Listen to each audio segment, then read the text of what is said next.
A famous saying goes, if you don't like something, change it. And if you can't change it, change your attitude. And nothing rings more accurately than that in F1, with there being constant changes in the sport, even though it leaves us fans scratching our heads at times. While this time, it does not look like the teams are willing to change their attitude. There have been new sprint formats, talks of no more tire blankets, and further changes to come in 2026 onwards, and it finally looks like the drivers and teams have had enough, with some changes looking to be scrapped. And it may not just be one, but two changes, and one could prove to be catastrophic for Red Bull. Now, much has been made of Red Bull's dominance in 2023, with some even calling for the FIA to intervene and rein in the runaway leaders. Toto Wolff has denied that this is the right approach, quite rightly so after the Mercedes team dominated for 8 years. We can't lie, we would love to see a closer race for the title. Not only does it make it more exciting, but it's good for the sport, and if F1 wants to grow, then it can't have one team dominating for an extended period, or at least there can be, but they have to fight for it and not be able to watch the highlights of the race on the big screen while still racing around the track. The key behind Red Bull's success has been the downforce it generates and the advantage it has during the DRS zones, with no one being able to match the RB19, and this is where it gets interesting, as the DRS zone may now be a thing of the past. Now, wouldn't this have Lewis and the team grinning from ear to ear, as Mercedes has struggled to chip away at the gap that Red Bull has created since the overhaul of the F1's technical regulations in 2022, meaning that Hamilton has been nowhere near as quick as Verstappen over the last 18 months. The Brit recently insisted that his rival could end up dominating for years to come if nobody manages to catch Red Bull, with the Austrian team simply operating in a league of their own as things stand. There seems to be a small glimmer of hope for Mercedes and the rest of the field, however, even before the possibility of DRS being scrapped. Well, that is if Tom Barzies is right in the belief that Red Bull will soon fall into the chasing pack with Mercedes, Ferrari, and Aston Martin. The 55-year-old, who serves as the FIA's single-seater director, told Corriere della Sera that he would not be surprised if other teams begin to perfect the Red Bull-style sidepod design for themselves before the end of next year. Putting Red Bull aside, everyone else is close, and I think that it's only a matter of time before the performance convergence is achieved. Maybe it will be achieved in the next few months. Maybe it will be early next year. Almost everyone is going towards the Red Bull technical concept, even Mercedes and Ferrari. We hope to see very close world championships again, maybe like it was in 2021, but we cannot create them artificially. We cannot fight against the ability of some people to do a better job than others. It must be admitted that there are those that have just done better with these rules, said Tom Barzies. Now, wouldn't that be lovely? The drama and action of 2021 were unmatched and something we would love to see again. We're not sure about the end of 2021, but that's now in the past. Speaking of the past, F1 has had to make many interesting decisions. One of those has been the introduction of the DRS system. Now, for all of those fans that are new to F1, the drag reduction system, or DRS, was introduced into Formula 1 in 2011 and allows drivers to gain more top speed by opening the rear wing and reducing drag. The system can only be deployed in designated areas of a Formula 1 circuit, and only when one car is within 1 second of another driver ahead. It was introduced to promote overtaking, but there have been concerns that modern Formula 1 cars are now too dependent on DRS and that overtaking is no longer a challenge. As with all change, not everyone accepted it, and one driver in particular has been a vocal critic of the introduction of DRS. That person is the 4-time champion Sebastian Vettel, who raced in the pre- and post-DRS era. I'm only a bit cautious for the DRS because it was brought in as an assistance to help overtaking, but now it feels like it's the only thing that allows you to overtake at times, said Vettel. In a perfect world, you would really just love to see the cars and drivers race it out with no assistance and let the best car and driver combo win, but is this realistic? FIA's single-seater director Tom Barzies doesn't seem to think so. In an ideal world, it is conceivable to remove DRS, but in the short term it will not happen because otherwise overtaking would be very difficult.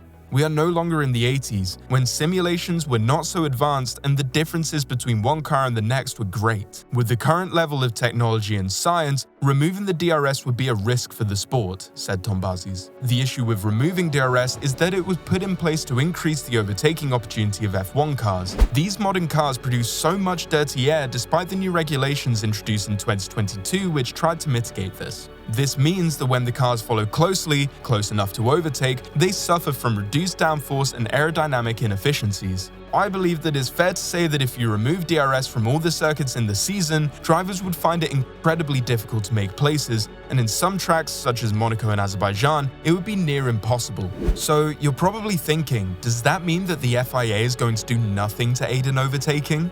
Well, that couldn't be further from the truth, with Tombazis being one of a number of personnel planning the future of the sport and saying that the new F1 will be defined in the June of 2024. There will be a significant reduction in aerodynamic drag. The current F1 cars have an invisible parachute behind them on the straight, and we want to remove it for environmental consistency. By reducing air resistance, the cars may have some moving parts, and this will help on the straights, Tombazis said. So we want to put the question to you. What do you think of DRS? Would you like to see it go, or do you think it aids in the racing spectacle? DRS is not the only controversial matter that looks to be on the agenda for the FIA in Formula 1, however.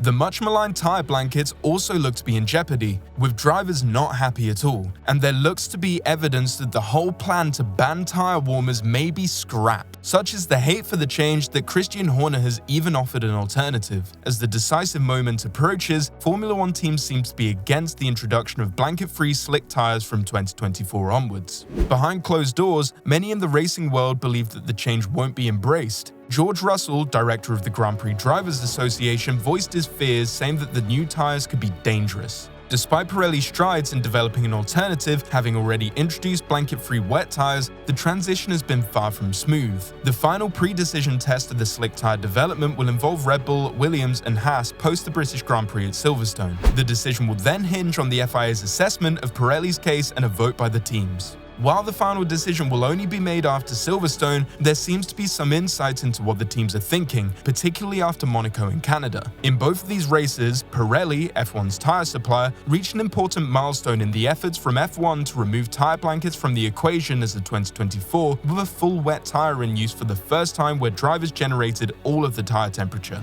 Now, Pirelli thought that they were on the right track with the next step to introduce an intermediate compound that also didn't need tyre blankets. And Pirelli had the ideal location in mind, the Singapore Grand Prix, with the matter going to vote over the Monaco Grand Prix and needing a majority, at least 8 teams out of 10 in support, to be pushed through. It will be no shock, but the majority was not reached, leaving Asola shocked and taken aback, especially after the general lack of negative feedback to the full wet. I was talking to the FIA offering the intermediate for Singapore, and then they came back to me saying no. The teams didn't agree. Unfortunately, we've had more than 2 teams against because we needed 8 teams in favor, said Isola. James Vowles has come out and said that the teams felt they needed more time to really understand the tyres, as Monaco was the first outing and it is generally a low-energy track. They will want further testing before saying yes. Hopefully after the Canadian Grand Prix, they will have more information. So this raises a question. Are the teams really going to vote for the changes to the tyre blankets? The concerns span across multiple teams, with Mercedes and Williams expressing doubts about the tyres' readiness.